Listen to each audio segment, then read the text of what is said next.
ngasi malemda chakot khongthang da mangjin thaba amadi mating leba khunai ama ohena na bahona bada education haibadi mahi masingi thaga sina achoba thoda ang lori mahi masing ningthina haiba haibadi laik laisu ningthina khangba haibi sidabu kanaguma miyo amagi magul leblebane ngasi ekhoi khana nainabagi thoram asida nainagadori ba wafam asi manipurda education amadi fishery hariba sector ani asigi lamda hogik paliba BJP na luchungba sarkar asina kari kari thabak thoram paikhalebage haibidingi matangdani khana nainaba asigi damak rajya asigi education kada amadi fishery mantri sorok haibam rajen akasbani imphal gi studio da lengchindun leire tamobu ahan bamungta da taram okchari thank you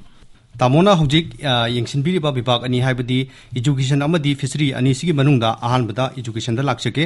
manipurda hojik education gi sector asi phagat hananaba tamona hariba bibak asi hek parepodigi kari kari khungthang lokhat piba leirabage aduga hariba khungthang sing aduna sector asida kanabadi purukpa ngamlabara haibasini ekoi mipum khudimangna khangnaraba wafamni education haibasi state amagi yanglen saruni hainana backbone ne aduna ekoi hainadana leire aduna maram oirakanda manipurda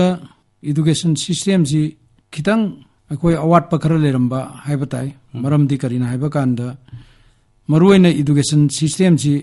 yamna dal tawduna ekoi lerame haibagi kudam achaubadi normal leramdre school singda satra amata public sing guardian sing student sing na government school da confidence wat aduna maram oirakanda sarkar gi TG ibotol sana CC adudagi imphal manungda leiba school khara natana ayamba rural area da leiba amasung sing da leiba school khuding makti ekoi chhatra gi enrollment si ekoi yamna handana below 100 ki makha da baw leiba adugumba school mayam am yauduna leirame adubu yamna nungairi di 2019 dagi ekoi gi hojik paliba BJP na lusingba government asigi honorable chief minister Birena ekoi cabinet ta puthokan school phagalan ji haiba misallama mahangna agi mangda palamba minister dugi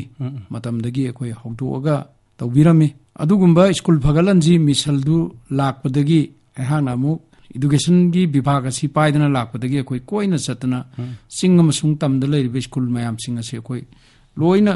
koina chalaga yengaga awatpa infrastructure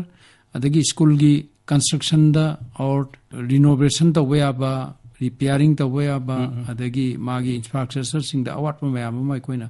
chatpaga loinana haktheng na school du da oja sing na kari tawri haiban sing ba mayam ma koina yengchendana koina chatpadagi ngasidi ekoi gi school phagalan je ba mission sina mangda thar kan da ekoi government gi school sing asi ngasidi yamna improve tawre yam nuai chei akoi sarkar sina ton ton ba thoksil thorang kya haibadi school fagal hanchi mission na singba pakhatuna education gi sector asi yam chawkhal halle amadi hana leramba enrollment gi chang asi sarkar gi school singda yam hengal le haiba wafum thambi benumta tamo hojik laksiri ba wafum si malem gi oina hojik leiba covid 19 laichat asina ekoi gi education sector da su yamna chawna safu pidi hairiba sanglaba laichat ki matam asida mahiroi singna maimasing tamda apan ba thokliba sigi matangda education department manipurna kari kari khungtang lokhut bibaga di laibage chumi covid 19 2000 gi march matung dagi de khoi manipur da su lakhre aduna khoi january february da session hobuduna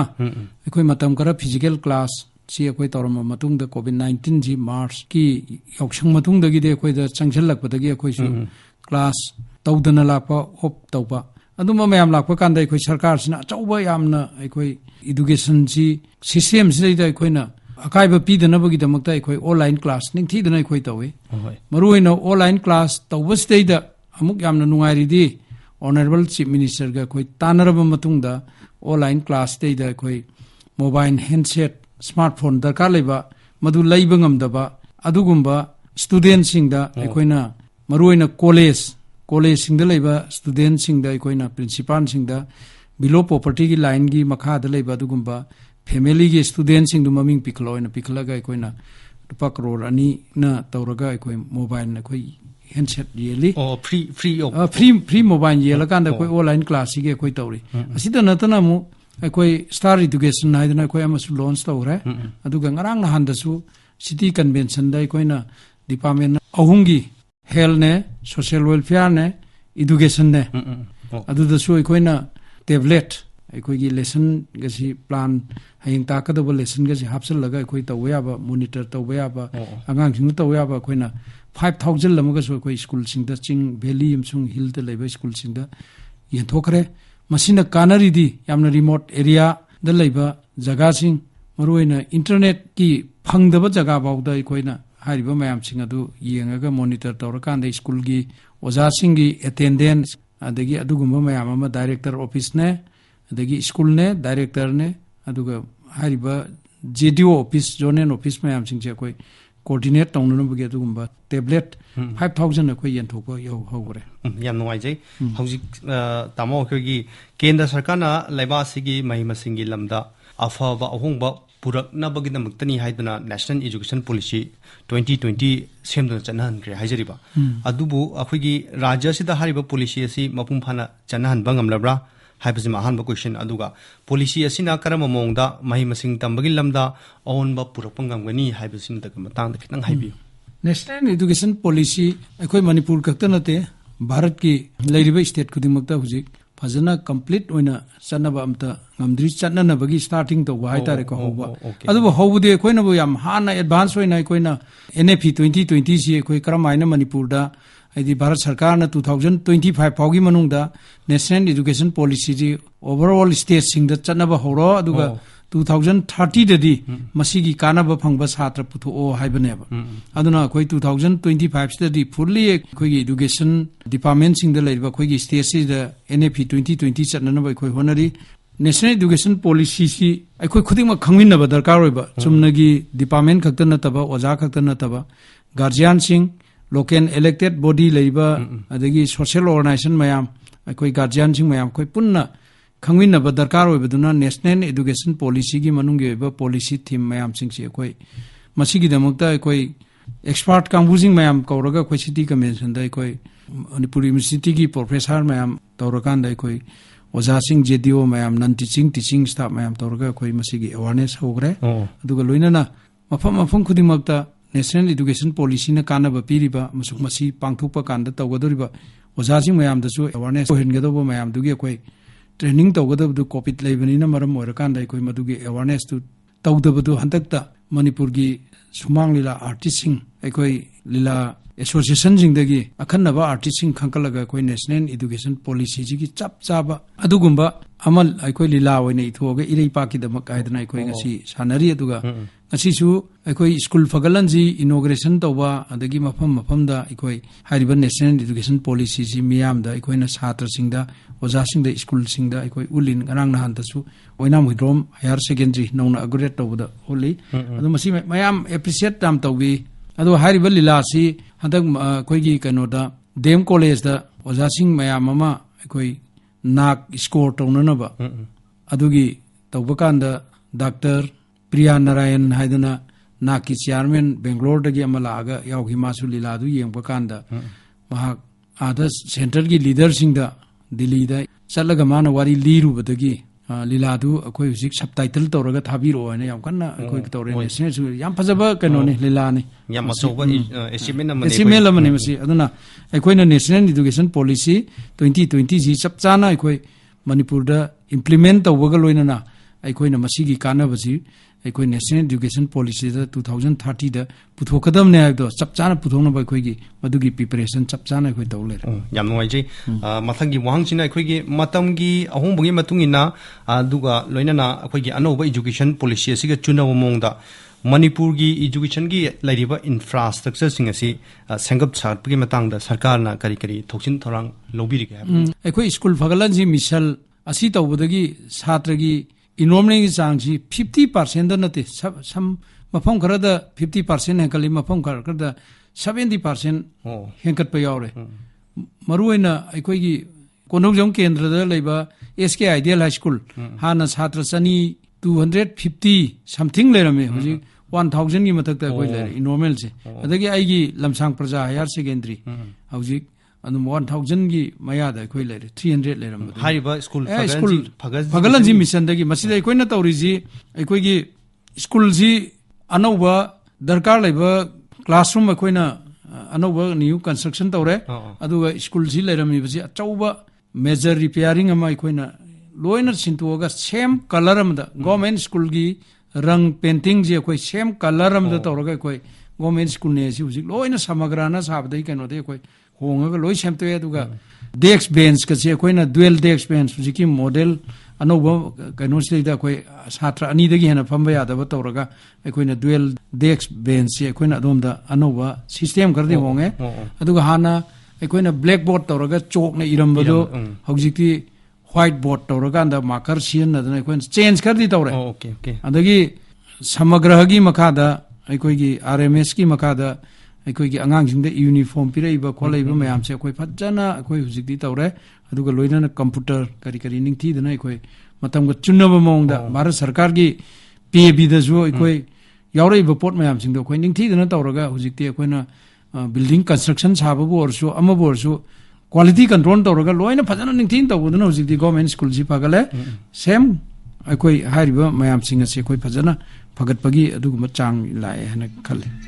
यामना नुंगाइजी तामो Matangi अहोंबई मतुंगिना अनौब education policy असिगा लोइना Manipur की लैरिबा सरकार की मही लोइसंसिंग असि Matanga चुनबा infrastructure दा सेंगोत सगतपगा लोइना अखोगी महिरुसिंग दा ताकपी तंबिरिबा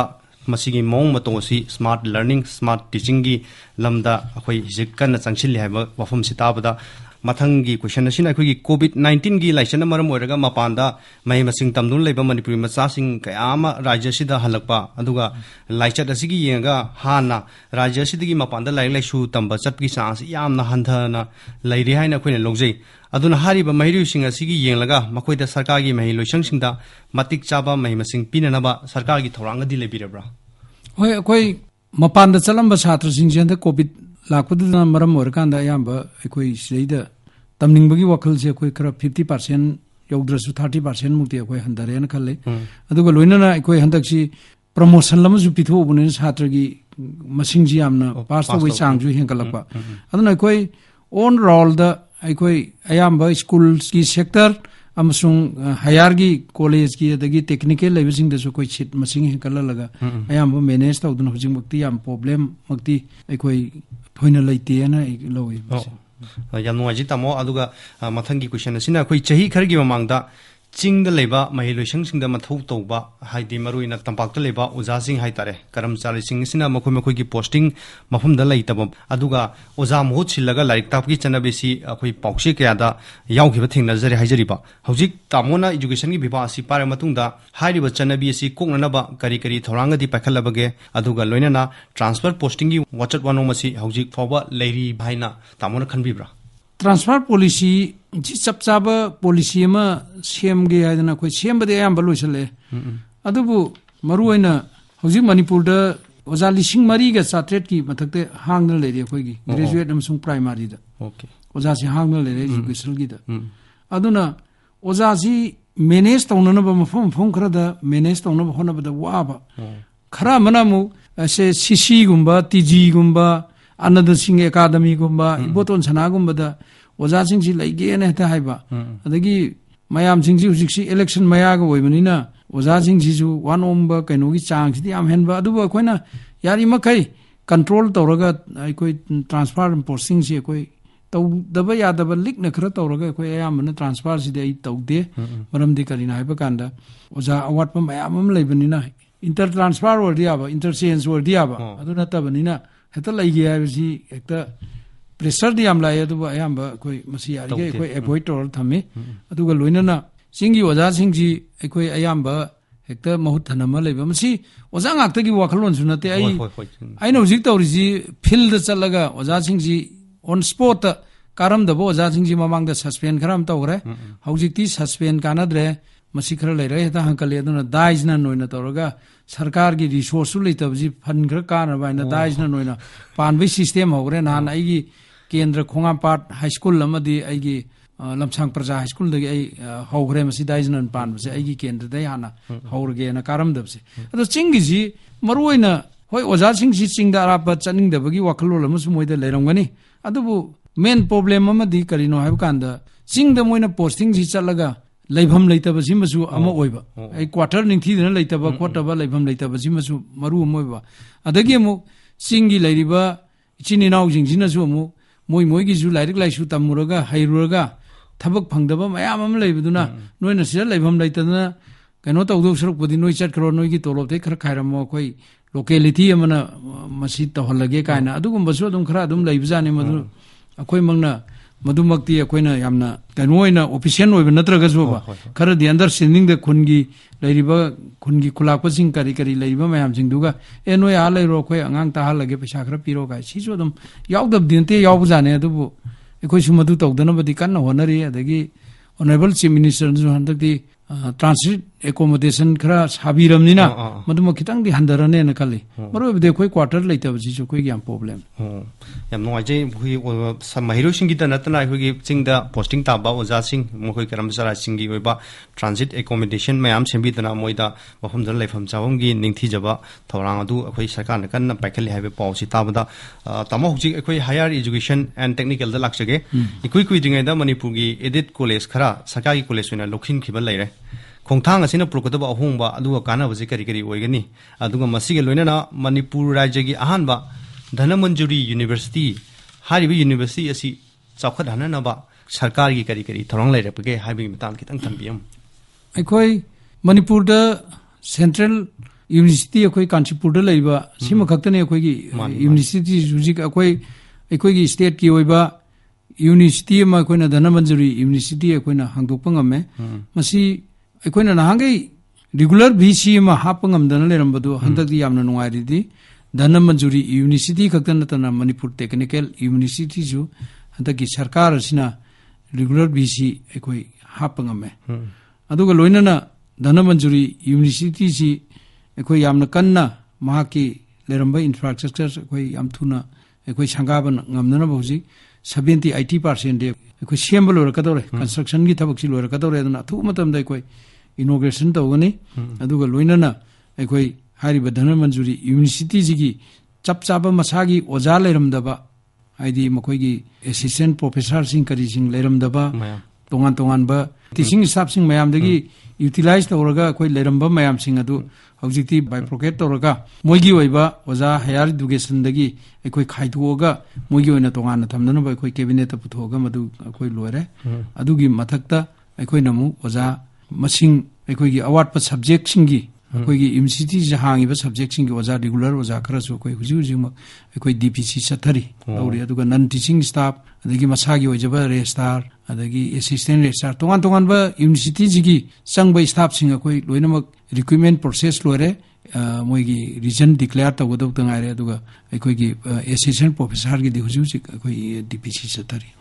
ꯌꯥꯝ ꯅꯨꯡꯉꯥꯏꯖꯩ ꯑꯩꯈꯣꯏꯒꯤ ꯃꯅꯤꯄꯨꯔꯒꯤ ꯃꯇꯤꯛ ꯆꯥꯕ ꯑꯗꯨꯒ ꯂꯥꯏꯔꯕꯒꯤ ꯄꯪꯈꯩ ꯃꯈꯥꯗ ꯂꯩꯕ ꯃꯍꯩꯔꯣꯏꯁꯤꯡꯗ ꯃꯣꯏꯗ ꯃꯈꯥ ꯇꯥꯕ ꯃꯍꯩ ꯃꯁꯤꯡ ꯇꯝꯕꯗ ꯃꯇꯦꯡ ꯑꯣꯏꯅꯅꯕ ꯔꯥꯖ꯭ꯌ ꯁꯔꯀꯥꯔꯅ ꯀꯔꯝꯕ ꯁ꯭ꯀꯤꯝ ꯅꯠꯇ꯭ꯔꯒ ꯁ꯭ꯀꯣꯂꯔꯁꯤꯞꯅꯆꯤꯡꯕ ꯄꯤꯕ ꯂꯩꯕ꯭ꯔꯥ ꯂꯝꯗꯝꯁꯤꯒꯤ ꯂꯥꯏꯔꯤꯛ ꯂꯥꯏꯁꯨꯗ ꯊꯋꯥꯏ ꯌꯥꯎꯖꯕ ꯅꯍꯥꯁꯤꯡ ꯑꯁꯤꯅ ꯑꯩꯈꯣꯏꯒꯤ ꯁꯤꯚꯤꯜ ꯁꯔꯚꯤꯁ ꯑꯦꯛꯖꯥꯃꯤꯅꯦꯁꯟ ꯌꯥꯎꯅ ꯑꯇꯩ ꯀꯝꯄꯤꯇꯤꯇꯤꯚ ꯑꯦꯛꯖꯥꯃꯤꯅꯦꯁꯟꯁꯤꯡꯗ ꯃꯥꯏ ꯄꯥꯛꯄ ꯉꯝꯅꯅꯕ ꯁ꯭ꯀꯤꯝꯁꯤꯡ ꯁꯔꯀꯥꯔ ꯑꯁꯤꯅ ꯍꯧꯗꯣꯛꯈꯤꯕꯗꯤ ꯂꯩꯔꯕ꯭ꯔꯥ ꯂꯩꯔꯦ ꯑꯩꯈꯣꯏ ꯌꯥꯝ ꯅꯨꯡꯉꯥꯏꯔꯤꯁꯦ ꯍꯟꯗꯛꯀꯤ honourable chief minister Shri Biren ꯑꯃꯁꯨꯡ ꯃꯥꯒꯤ BJP ꯒꯣꯚꯔꯟꯃꯦꯟꯠ ꯂꯥꯛꯄꯗꯒꯤ ꯑꯩꯈꯣꯏ ꯃꯔꯨꯑꯣꯏꯅ ꯃꯅꯤꯄꯨꯔꯒꯤ ꯌꯨꯊ ꯑꯗꯒꯤ ꯃꯅꯤꯄꯨꯔꯒꯤ ꯇꯣꯉꯥꯟ ꯇꯣꯉꯥꯟꯕ ꯃꯔꯨꯑꯣꯏꯅ ꯃꯃꯥ ꯃꯄꯥꯁꯤꯡꯅ ꯉꯁꯤ ꯃꯥꯒꯤ ꯁꯤꯟꯐꯝ ꯇꯣꯉꯥꯟꯖꯔꯒꯁꯨꯀꯣ ꯍꯥꯏꯗꯤ ꯁꯨꯕ ꯅꯣꯝꯕ ꯃꯥꯅ ꯃꯆꯥ ꯁꯦꯝꯕꯗ ꯑꯌꯥꯝꯕ ꯂꯣꯏꯅ ꯄ꯭ꯔꯥꯏꯌꯣꯔꯤꯇꯤ ꯄꯤꯅꯔꯦ ꯃꯅꯤꯄꯨꯔꯁꯦ ꯂꯣꯏꯅꯃꯛ ꯍꯧꯖꯤꯛꯁꯦ ꯑꯉꯥꯡ ꯁꯦꯝꯕꯔꯣꯝꯗ ꯇ꯭ꯌꯨꯁꯟ ꯊꯟꯕ ꯈꯪꯗꯦ ꯂꯣꯏ ꯄꯤꯅꯔꯦꯕ ꯃꯗꯨꯒꯤ ꯃꯃꯥ ꯃꯄꯥꯒꯤ ꯑꯁꯥꯗꯨ ꯅꯤꯡꯕ ꯊꯨꯡꯕ ꯑꯗꯨꯒꯨꯝꯕ ꯃꯆꯥ ꯑꯃ ꯑꯣꯏꯍꯟꯅꯕꯒꯤꯗꯃꯛꯇ ꯑꯣꯅꯔꯦꯕꯜ ꯆꯤꯐ ꯃꯤꯅꯤꯁꯇꯔꯒꯤ ꯃꯥꯏꯀꯩꯗꯒꯤ ꯑꯃꯗꯤ ꯁꯔꯀꯥꯔꯒꯤ ꯃꯥꯏꯀꯩꯗꯒꯤ ꯑꯩꯈꯣꯏ ꯀꯟꯅ ꯑꯁꯤꯒꯤ ꯁ꯭ꯇꯦꯞ ꯂꯧꯈꯠꯂꯤ ꯑꯍꯥꯟꯕꯗ ꯑꯩꯈꯣꯏꯒꯤ ꯑꯣꯅꯔꯦꯕꯜ ꯆꯤꯐ ꯃꯤꯅꯤꯁꯇꯔꯒꯤ ꯋꯥꯔ ꯑꯣꯟ ꯗ꯭ꯔꯒꯁꯤ ꯀꯔꯤꯅꯣ ꯍꯥꯏꯀꯥꯟꯗ ꯑꯉꯥꯡꯁꯤꯡꯁꯤ ꯂꯥꯟꯅ ꯅꯤꯁꯥ ꯆꯥꯗꯅ ꯈꯣꯠꯇꯅ ꯆꯠꯈꯤꯗꯧꯁꯤ ꯃꯁꯤ ꯃꯃꯥ ꯃꯄꯥꯒꯤ ꯑꯁꯥꯗꯨ ꯑꯗꯣꯝꯗ ꯆꯠꯈ꯭ꯔꯗꯤ ꯀꯥꯏꯗꯧꯔꯤꯅꯦꯕ ꯃꯁꯤꯃꯛ ꯀꯟꯅꯅꯕꯒꯤ ꯁ꯭ꯇꯦꯞ ꯑꯃ ꯑꯣꯅꯔꯦꯕꯜ ꯆꯤꯐ ꯃꯤꯅꯤꯁꯇꯔꯅ ꯋꯥꯔ ꯑꯣꯟ ꯗ꯭ꯔꯒ ꯂꯧꯈꯠꯂꯦ ꯑꯅꯤꯁꯨꯕꯗ ꯑꯃꯨꯛ ꯍꯧꯖꯤꯛꯁꯦ ꯑꯩꯈꯣꯏꯅ ꯃꯅꯤꯄꯨꯔꯗ ꯑꯩꯈꯣꯏ ꯏꯗꯨꯀꯦꯁꯟꯁꯤ ꯑꯇꯣꯞ ꯑꯇꯣꯞꯄ ꯚꯥꯔꯠꯀꯤ ꯇꯣꯉꯥꯟ ꯇꯣꯉꯥꯟꯕ ꯁ꯭ꯇꯦꯠꯀ ꯌꯦꯡꯕ ꯀꯥꯟꯗ ꯑꯩꯈꯣꯏꯒꯤ ꯏꯗꯨꯀꯦꯁꯟꯁꯦ ꯑꯩꯈꯣꯏ ꯑꯗꯨꯛ ꯃꯇꯤꯛ ꯁꯣꯠꯊꯕꯗꯤ ꯑꯣꯏꯗ꯭ꯔꯕꯅꯦ ꯑꯩꯈꯣꯏꯁꯦ ꯌꯥꯝꯅ ꯑꯩꯈꯣꯏ ꯃꯌꯥꯏ ꯑꯣꯏꯔꯞ ꯑꯩꯈꯣꯏ ꯑꯗꯨꯝ ꯏꯗꯨꯀꯦꯁꯟꯁꯤ ꯑꯩꯈꯣꯏ ꯐꯔꯕꯅꯦ ꯑꯗꯨꯝ ꯑꯗꯨ ꯀ꯭ꯋꯥꯂꯤꯇꯤ ꯏꯗꯨꯀꯦꯁꯟ ꯑꯗꯨꯝ ꯈꯔ ꯂꯩꯔꯕꯅꯦꯕ ꯑꯗꯣ ꯃꯁꯤ ꯑꯩꯈꯣꯏꯅ ꯃꯄꯥꯟꯗ ꯆꯠꯂꯒ UPSC ꯑꯦꯛꯖꯥꯝ ꯊꯥꯅꯅꯕ IAS IPS ꯃꯔꯨꯑꯣꯏꯅ ꯃꯗꯨ ꯊꯥꯕ ꯑꯗꯒꯤ ꯃꯅꯤꯄꯨꯔ ꯁꯤꯚꯤꯜ ꯁꯥꯔꯚꯤꯁ ꯃꯌꯥꯝ ꯑꯃ ꯑꯩꯈꯣꯏ ꯀꯧꯔꯤꯕ ꯃꯌꯥꯝꯗ ꯌꯥꯎꯅꯅꯕꯒꯤꯗꯃꯛꯇ ꯁꯦꯟꯊꯣꯛ ꯂꯩꯖꯗꯕ ꯃꯄꯥꯟꯗ ꯗꯤꯜꯂꯤꯗ ꯆꯠꯂꯒ ꯀꯣꯆꯤꯡ ꯇꯧꯕ ꯉꯝꯗꯕ ꯈꯣꯠꯇꯕ ꯑꯗꯨꯒꯤꯗꯃꯛꯇ ꯑꯩꯈꯣꯏ ꯃꯅꯤꯄꯨꯔꯗ ꯐꯤꯖꯤꯀꯦꯜ ꯍꯥꯟꯅ ꯃꯃꯥꯡ ꯆꯍꯤꯗ ꯑꯣꯟꯂꯥꯏꯟ क्लास तौबने कोई दिल्ली की LS सोसाइटी अदुगुंबा कोई दिल्ली दा कोचिंग हांगिबा अदुगुंबा IS कोचिंग हांगिबा अदुगुंबा LS सोसाइटी दु तौरकांदा ममांगदा कोई ऑनलाइन क्लास होइना मोइना क्लास तो हल्लागा कोई तौरमने हंदक्ति कोई तायन लेबा एकेडमिक ऑफ ट्रेनिंग अदुदैदा छात्र सनी फिजिकल मकोइदा ओजासिंग दिल्ली की ओजासिंग दु कौथोगा मसिदैदा फिजिकल कोचिंग पिहल्ले अदुगा 300 अमन सिंगी ओखुल अदगी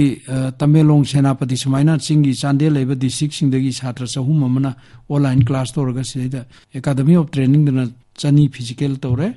नेक्स्ट ईयर ददी कोई चपचाबा मसिगी IS UPSC एग्जाम अमसुंग MCS लेरिबा सिविल सर्विस मयाम सिंगजे सिगी दमकता तोंगानबा इंस्टीट्यूट अमा मफम अमा एको ऑनरेबल CM ना सिलेक्शन तौरसी मसिगी दमकता तोंगाना कोई कोचिंग सेंटर अमा तोंगाना अदगी मपानदै लाको मिसु छात्रसु हॉस्टेल द लेबे यानन तौरसे ना कोई मदुगी सिस्टम जे कोई तौरे याम नोइजे अखोगी मणिपुर सरकारना मरुइना एजुकेशन डिपार्टमेंट ना लमदम सिगी अखोगी UPSC एग्जामिनेशन सिविल सर्विस ना सिंगबा थाबदा माय पांगनबा कोचिंग सेंटर अमा हांदोखिबगा लोइना हारिबा कोचिंग सेंटर की कैंपस अमा परमानेंट होइना थमनबा थौरांग सरकारना तौरि हाबा ताजबसिदा याम नोइजरे राज्य सरकार ने एजुकेशन की लमसिदा पाइखलिबा थबक थोरमसिंग सिगी मतांगदा तामोना मरिक चुमावा मयाम थंबिखरे हौजिक राज्य की मुख्यमंत्री की मियंग मखादा तामोना पाइखलिबा अतोपा फिशरी हारिबा सेक्टर असिदा करी करी थबक थोरम थौसिन क्या पाइखलिबगे हाबिदि मतांगदा लाक्षगे अहानबदा अखोइना खंजनिंगिसि राज्य सरकारना अखोइगी ngaगी पोतोक्सि हेंगननबा थौरांग क्या पाइखले हाबिसि अखोइना जु ताजरे हारिबा थौरांगसिंग असि करी करीनो हाबिदु तामोनो खितंग थंबिरम नसी मणिपुर दा nga metric toll 56 metric toll gumba koi darkar chai maroina mainly manipur si main dai singa ne ba aduna ekoi gi nga si darkar lebda hana 23 metric toll gumba dang ekoi puthokpa ngamamane hojikti ekoi 36 metric toll lore aduna maram oirakanda handaki ningol chakobada ekoi nga lakh amaga 20000 kg ekoi gi local fish mayam local product mayam ama koi puthokpa ngamdana mapal gi nga da yamna depend tawgidre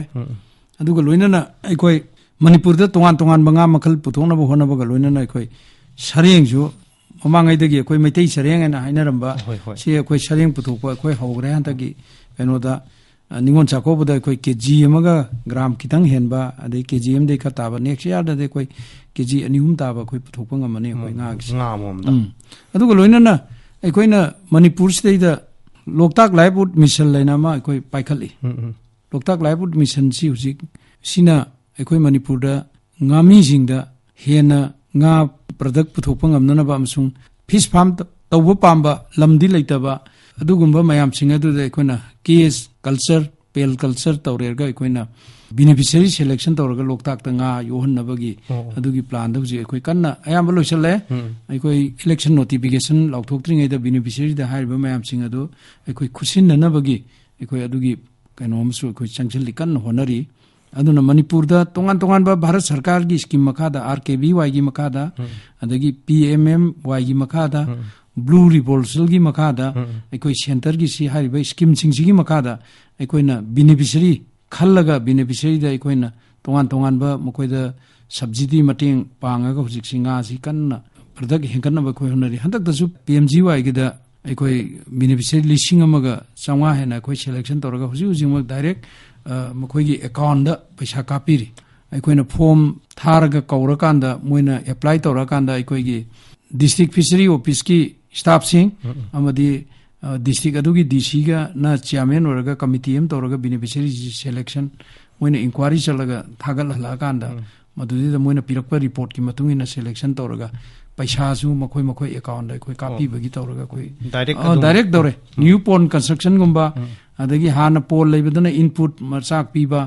अदगी यामी तोंगान बा item मयाम हम तौरगा अदगी aquaculture की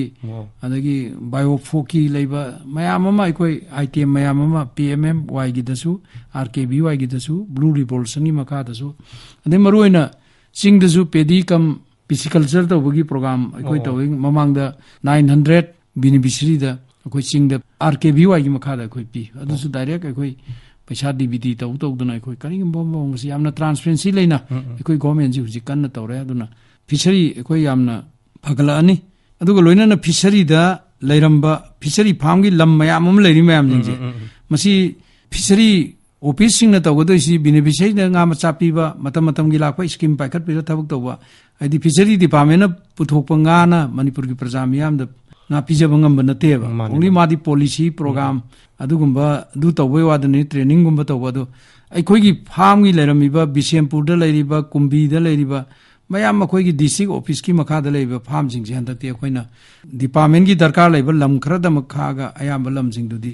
ꯑꯩꯈꯣꯏꯒꯤ ꯐꯥꯔꯃꯔꯁꯤꯡꯗ ꯂꯣꯏꯅ ꯆꯍꯤ ꯑꯍꯨꯝꯒꯤ lease ꯇꯧꯊꯣꯛꯑꯦ ꯊꯋꯥꯏ ꯌꯥꯎꯕ ꯊꯋꯥꯏ ꯌꯥꯎꯕꯁꯤꯡꯗ ꯄꯤꯔꯦ ꯑꯗꯨꯅ ꯑꯩꯈꯣꯏ ꯁꯔꯀꯥꯔꯒꯤ ꯏꯟꯀꯝꯁꯨ ꯀꯥꯔꯛꯑꯦ ꯑꯗꯒꯤ ꯉꯁꯥꯏꯒꯤ ꯉꯥꯒꯤ ꯄꯣꯠꯊꯣꯛꯁꯨ ꯍꯦꯟꯒꯠꯂꯦ ꯑꯗꯒꯤ ꯃꯤꯗꯨꯃꯁꯨ ꯑꯩꯈꯣꯏ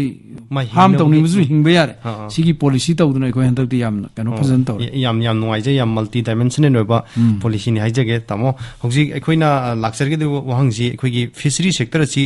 ꯆꯥꯎꯈꯠꯍꯟꯅꯕ ꯁꯔꯀꯥꯔꯅ ꯊꯧꯁꯤꯟ ꯊꯧꯔꯥꯡ ꯀꯌꯥ ꯐꯖꯅ ꯄꯥꯏꯈꯠꯂꯤ ꯍꯥꯏꯕꯁꯤ ꯇꯥꯃꯣꯅ ꯌꯥꯝꯅ ꯃꯔꯤꯛ ꯆꯨꯝꯅ ꯊꯝꯕꯤꯔꯦ ꯃꯃꯥꯡ ꯆꯍꯤꯁꯤꯡꯗ ꯄꯨꯊꯣꯛꯂꯝꯕ ꯉꯥꯒꯤ ꯆꯥꯡꯒ ꯍꯧꯖꯤꯛ ꯇꯥꯃꯣꯅ ꯕꯤꯕꯥꯁꯤ ꯄꯥꯏꯔ ꯃꯇꯨꯡꯗ ꯄꯨꯊꯣꯔꯛꯄ ꯉꯥꯒꯤ ꯆꯥꯡꯒ ꯌꯥꯝꯅ ꯍꯦꯟꯒꯠꯂꯦ ꯍꯥꯏꯕꯁꯤꯁꯨ ꯑꯩꯈꯣꯏ ꯇꯥꯃꯣꯅ ꯊꯝꯕꯤꯕꯗꯒꯤ ꯇꯥꯖꯔꯦ ꯑꯔꯣꯏꯕ ꯑꯣꯏꯅ ꯑꯩꯈꯣꯏꯒꯤ ꯇꯥꯃꯣꯅ ꯏꯖꯨꯀꯦꯁꯟ ꯑꯃꯗꯤ ꯐꯤꯁꯔꯤ ꯕꯤꯕꯥ ꯑꯁꯤꯒ ꯃꯔꯤ ꯂꯩꯅꯅ ꯃꯤꯌꯥꯝꯗ ꯀꯔꯤ ꯍꯥꯏꯅꯤꯡꯕ ꯀꯔꯤꯒꯨꯝꯕ ꯑꯄꯤꯜꯒꯨꯝꯕ ꯇꯧꯅꯤꯡꯕ ꯂꯩꯔꯒꯗꯤ ꯊꯝꯕꯤꯕ ꯌꯥꯒꯗ꯭ꯔꯥ ꯑꯩꯈꯣꯏ